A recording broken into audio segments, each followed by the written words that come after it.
So, Sean, thanks. Yeah. If you're saying one of the priorities is to see a regime change in Syria, how far is the president willing to go to see Bashar al-Assad out of power there? So just to be clear, I don't think you can't imagine a stable and peaceful Syria with Assad as in charge. I don't think that's a scenario that's possible.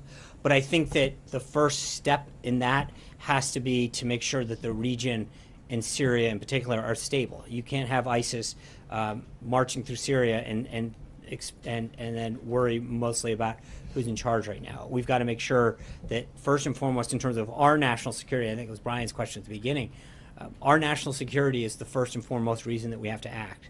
And as ISIS is proliferating and chemicals of mass destruction are on the rise there, we've got to contain that. Then once that's done, I think we can apply political, economic, and diplomatic pressure for regime change. Now they can work in tandem.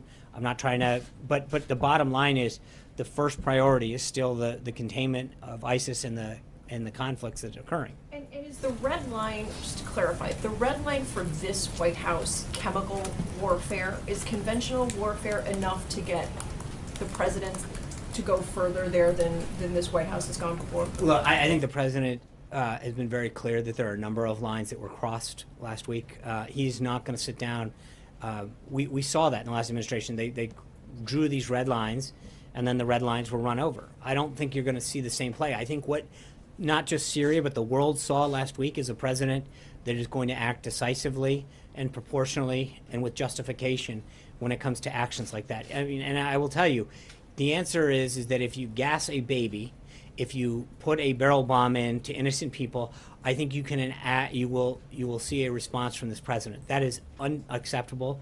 And I think the rest of the world. I think, look, one of the things that I don't want to start doing, Cecilia, is say, if you do this, this is the reaction that you're going to get. The president's made very clear throughout his time in the campaign, through the transition and now as president, that he's not going to telegraph a response to every corresponding action, because that just tells the opposition or the enemy what you're going to do and whether or not that response is worth taking. The president's going to be very clear that he's going to keep his cards close to the vest, but make no mistake, he will act.